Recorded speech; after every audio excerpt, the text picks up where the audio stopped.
이제 오늘 우리의 노래 시리즈가 오늘로 마지막이에요. 첫 번째 주간에 한로로의 0+0을 불렀고, 두 번째에 악뮤의 기쁨, 슬픔, 아름다운 마음을 불렀고, 우리 지난 시간에 뭐 불렀죠?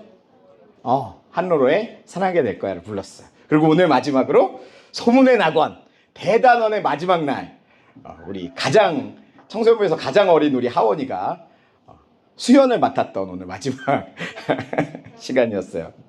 근데 이 소문의 낙원이라는 노래에는 한때 좀 논란이 있었어요. 알고 있나요? 소문의 낙원 논란? 몰랐나요? 들어본 적 있어요? 어떤 거냐면, 좀 기독교 유튜버들이, 몇몇 기독교 유튜버들이 뭐라 그러냐면, 이 소문의 낙원이 사탄 숭배 노래다, 이런 논란이 있었어요. 혹시 들어본 적 있나요? 이게 어떤 이야기냐면, 이 뮤직비디오의 색감이나 등장인물들의 의상이나 뒤에 이렇게 있는 무대나 가사의 표현을 가지고 이게 사탄 숭배고, 심지어는 인신공양, 여러분 인신공양이 뭔지 알아요? 사람을 죽여서 제사를 지내는 게 인신공양이거든. 그런 인신공양을 조장하는 그런 노래라는 비난을 했어요. 그 비난에 따르면 이런 노래를 예배 시간에 부른 목사님은 좀 이상한 목사님인가요? 너 지금 고개 끄덕인 거야. 습관적으로 목사님인가 그랬더니 아니라고 얘기했지. 근데 사실 이렇게 생각하는 거에는 목사님 생각엔 큰 오해가 있는 것 같아. 하나는, 이 사람들이 제시하는 근거들이 뭐냐면, 어떤 인신공양을 주제로 하는 미드소마라는 영화가 있는데, 그 영화의 미장센, 그 화면의 아름다운 화면을 만들기 위한 뭐 색감이나 이런 것들이 이 소문의 낙원 뮤직비디오와 너무 비슷하다는 거야. 그리고 이 사람들이 입은 옷과 그 미드소마라는 영화에 나오는 그 사람들의 의상이 비슷하다, 이런 얘기를 막 하는 거예요. 그런데 사실 이 영화는 인신공양하는 종교를 찬양하는 영화가 아니고, 이런 종교에서 이런 미친 짓이 일어난다라고 비난하는 영화거든. 근데 그걸 가지고 마치 인신공양을 찬양하는 것처럼 이야기를 했다. 그리고 이 사람들이 제시하는 근거들이 다 보면 비슷하다, 비슷한 느낌이다, 나는 이걸 보면서 소름이 돋았다, 막 이런 얘기를 하는 거야. 굉장히 주관적인 관점으로 이런 얘기를 하더라고요. 그리고 이 사람들이 왜 이렇게 오해를 하는가라고 생각했을 때, 이건 목사님 생각인데, 아마도 악뮤가 이 노래에서 이야기하는 소문의 낙원이 천국이라고 동일시하기 때문에 좀 생겨나는 오해가 아닐까라고 생각해요. 소문의 낙원이라는 노래가 마치 악뮤가 생각하는 천국을 노래하는 그런 노래라고 오해하고 있다고 생각을 해요. 근데 목사님은 이 소문의 낙원이라는 노래가 소문의 낙원이 천국이고 그 천국으로 가자, 이런 내용이 아니라고 생각하거든요. 그래서 한번 가사를 읽어봅시다. 저기 종이백에 보면 목사님 요거 이렇게 프리젠터 있거든. 까만색 이렇게 스틱처럼 생긴 건데, 그것 좀 갖다 줄래? 네. 오늘 목사님 마음이 분주하다 보니 자꾸 안 챙겨. 오늘 요거 마지막 날인데 계속 안 챙겨. 한번 가사를 읽어봅시다. 여기. 자, 한번 가사를 읽어봅시다. 시작. 잠깐 앉아요. 따뜻한 스프와 고기가 있어요. 지친 나그네요. 도시에선 절대 알 수 없는 게 있죠. TV에선 절대 볼 수 없는 게 있죠. 소문의 낙원, 누군가 비웃으면 난 더 힘내요. 소문의 낙원, 물집을 터뜨리고 붕대를 감았죠. 떠나야지만 알 수 있는 게 있죠. 지치고 병든 나그네요. 외톨이 나그네요. 당신의 불치병은 그곳에 존재할 수 없어요. 잠깐 앉아요. 따뜻한 스프와 고기가 있어요. 소문의 낙원, 우린 모두 그곳을, 나만 읽는 우린 모두부터 시작. 우린 모두 그곳을 찾아 떠나왔죠. 겁쟁이는 절대 모를 세상이 있죠. 지치고 병든 나그네요. 외톨이 나그네요. 당신의 불치병은 그곳에 존재할 수 없어요. 느리게 오래 걸어가요. 소문의 낙원으로 사랑을 발견하기 위해 도시를 떠나왔어요. 목사님은요, 이 악뮤라는 이찬혁, 이수연 이 듀엣이 그 사람들이 만들어내는 노래, 그 사람들이 만들어내는 영상, 그 사람들이 만들어내는 가사, 이런 거의 배경에는 신앙적인 배경이 있다고 목사님은 생각해요. 그렇지만 이 창작물들은 성경을 설명하기 위해서 만들어진 노래는 아닌 것 같아. 또 하나님을, 신앙을 설명하기 위해서 만들어진 노래는 아닌 것 같아. 그래서 목사님 생각에는 악뮤의 노래를 예배 시간에 찬양으로 부르는 건 목사님 좀 적절하지 않다고 생각해. 그럼 목사님 오늘 우리가 부른 건 뭔가요? 우리가 부른 건 찬양으로 부른 게 아니라 설교를 위한, 우리 설교 시간에 잠깐 영화를 보거나 이런 거 할 수 있으니까 설교를 위한 참고로 부른 거거든요. 그런데 하지만 목사님은 악뮤의 노래들을 신앙적으로 매우 훌륭한 예술 작품이라고 생각해요. 이유는 이 작품이 이 세상 사람들과 함께 걸어가고 있는, 함께 살아가고 있는 그리스도인들이 친구가 되어 불러주는 이야기 같다는 생각이 드는 거야. 왜? 그래서 목사님은 이 악뮤 노래를 들어보면, 야, 이 친구들은 신앙을 굳이 막 감추려고 노력하지 않는구나. 반대로 신앙을 막 억지로 증명하고 억지로 말하고 싶어 하지도 않는구나라는 생각이 들어서, 그래서 악뮤의 노래가 사람들의 마음을 이렇게 탁 터치하는 거 아닐까 생각해요. 목사님이 좋아하는 악뮤 노래 최고는 그거거든. 어떻게 이별까지 사랑하겠어. 널 사랑한다. 듣고 글썽글썽 어떻게 이별까지 잘 지내니? 이런 마음이 막 들고 미안합니다. 그래서 악뮤의 소문의 낙원의 가사를 잘 보면 낙원에 대한 설명이 없어요. 자, 요 가사를 한번 읽어봅시다. 시작. 소문의 낙원, 누군가 비웃으면 난 더 힘내요.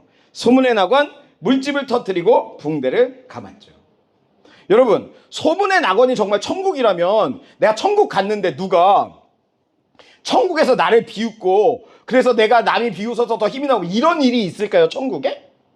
아니야, 그지? 천국에서 나를 비웃을 나쁜 놈이 있다는 게 상상이 안 가잖아, 그지?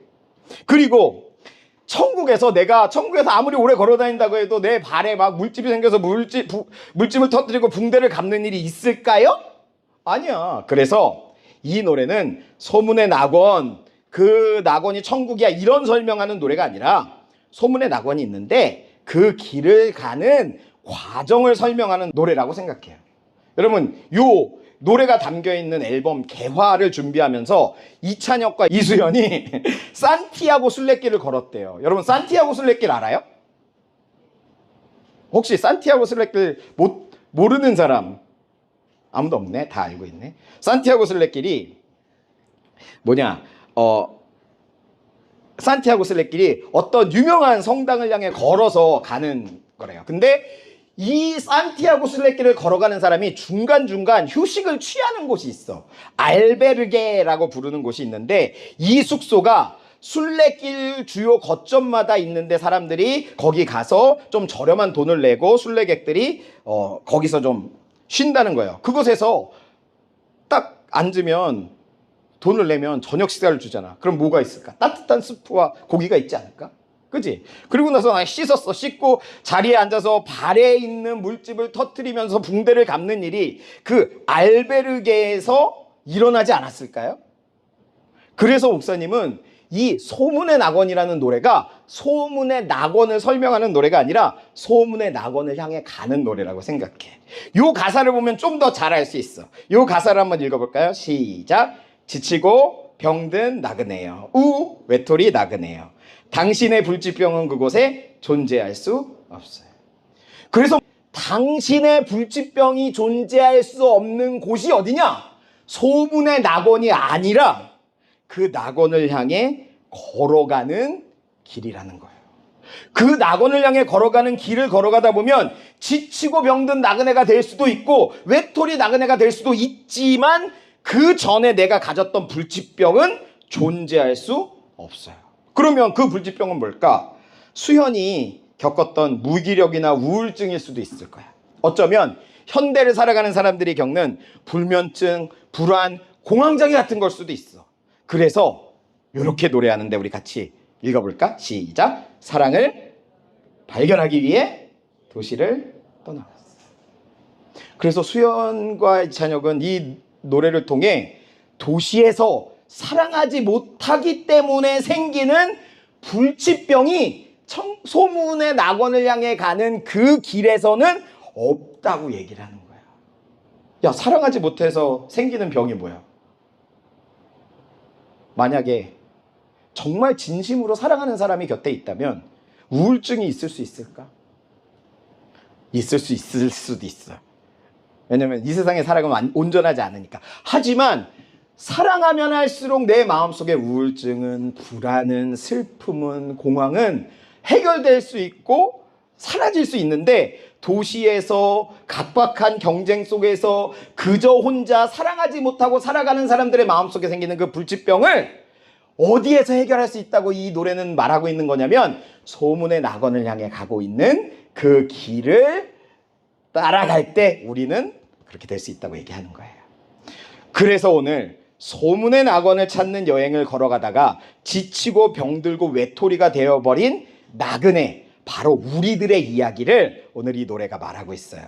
우리 인생은요, 내가 누구인지를 찾아가는 여행이고 꿈을 찾아가는 여행이고, 세상 사람들은 모르지만 하나님의 나라가 완성되는 천국을 향해 걸어가는 여행이잖아요. 그런데 그 길 위에서, 내 인생을 걸어가는 길 위에서 지치고 힘들 때가 있어요. 인간관계에 지치고, 친구들 사이의 관계에서, 연인과의 관계에서 지치고, 경쟁에 지치고, 공부하느라 지치고, 연애하느라 지치고, 눈치 보느라 지치고, 일하느라 지치고, 막 그렇게 지치다가 마음이 상하고 병들어 버릴 때가 있다는 거예요. 마치 베드로와 제자들처럼.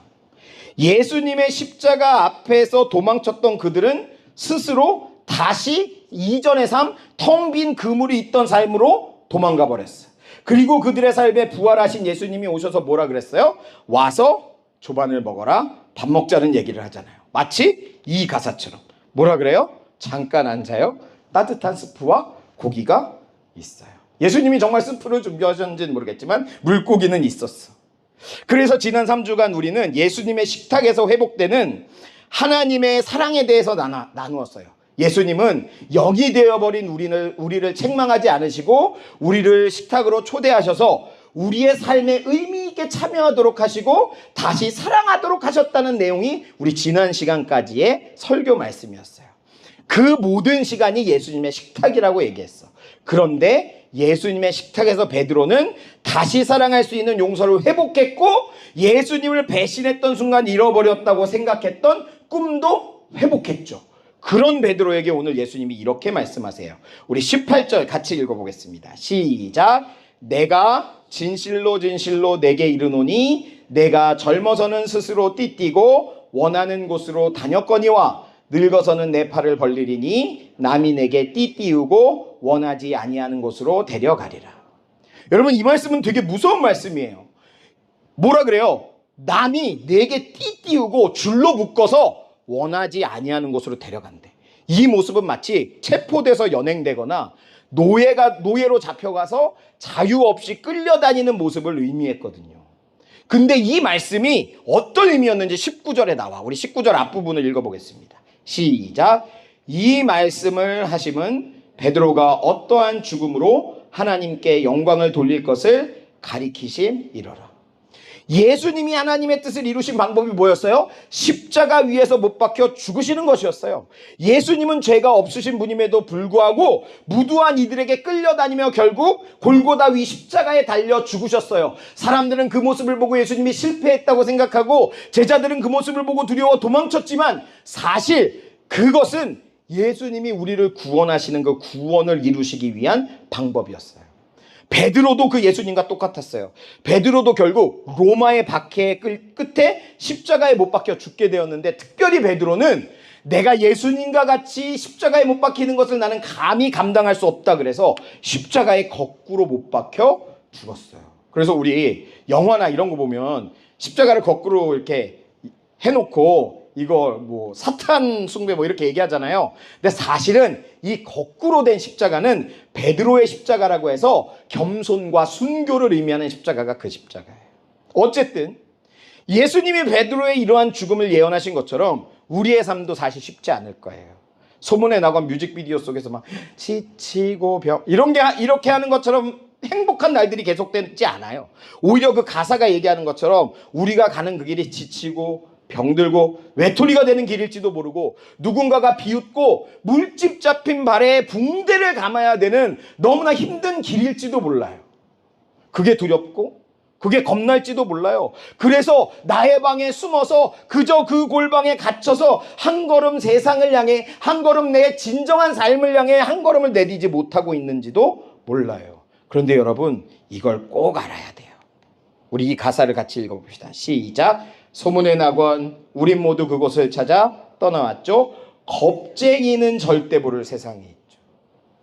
여러분, 겁쟁이는 절대로 모를 세상이 있어요. 실패하고 좌절하고 넘어지더라도 용기를 내서 걸어가야만 볼 수 있는 세상이 있어요. 진정한 삶의 의미는 숨어있는 골방에는 찾아오지 않는다는 거예요. 그래서 예수님이 이렇게 말씀하셨어요. 19절 뒤쪽 한번 읽어봅시다. 시작.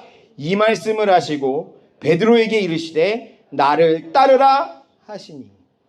야, 베드로야, 네가 도망쳤던 그 갈릴리 바다를 떠나서 가자. 네가 숨어있던 그 골방을 떠나서 가자. 네가 빈 그물만 들어 올리던 그 절망과 텅 비어있는 공허의 장소를 떠나서 진정한 천국을 향해, 꿈을 향해, 소망과 영광을 향해 가자라고 예수님이 말씀하시는 거예요. 악뮤가 노래했던 건 소문의 낙원이에요. 정말로 소문이죠. 산티아고 순례길의 끝에는 야고보의 무덤, 사도 야고보의 무덤 위에 세워진 산티아고 데 콤포스텔라라는 성당이 있대요. 그곳을 향해 순례를 하던 사람들이 그 성당을 딱 보고 우와, 이곳이 낙원이구나 라고 생각했을까요? 옛날 사람들은 그럴 수도 있었겠지. 하지만 우리는 그 성당을 와, 낙원이구나 라고 생각하지 않는다는 거예요. 그런데 우리에게는 소문의 낙원이 아니라 분명한 천국이 약속되어 있어요. 그 분명한 천국은 죽음을 이기시고 부활하신 예수님이 우리에게 다시 오시는 날 완성될 천국이에요. 그 천국은 너무나도 분명해서 아직 우리에게 완성되어 오지 않았지만 예수님을 믿는 사람은, 그 믿음으로 하나님의 나라 천국을 바라보는 사람은 오늘 우리가 사는 이 현실도 천국으로 바꾸어주는 천국이에요. 그래서 우리가 걸어가는 우리의 인생이, 우리의 삶이 너무나 힘들고 지치고 병들고 외톨이일 때가 있어도 우리는 용감하게 갈 수 있는 거예요. 예수님은요, 자, 떠나라 라고 하신 게 아니라 베드로야 가라, 베드로야 너 그 죽는 자리로 가라 이렇게 말씀하신 것이 아니라 나를 따르라 라고 하셨어요. 나를 따르라는 말은 뭐예요? 같이 가시겠다는 약속이에요.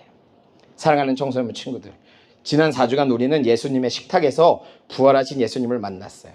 그 식탁에서 하나님의 사랑을 누렸어요. 그 식탁에서 무의미한 것 같은 내가 의미 있어지는 경험을 했고, 그 식탁에서 다시 사랑할 수 있는 용기를 얻었고, 그 식탁에서 나의 슬픔까지도 다 품을 수 있는 마음을 얻었어요.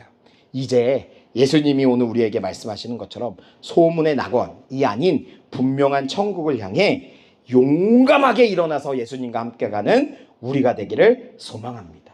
그래서 언제나 주님의 품 안에서 우리의 걸음걸음이 하나님의 은혜 안에 능력 있는 삶이 되도록 우리 함께 기도하며 나아가는 우리가 되면 좋겠습니다. 기도하겠습니다.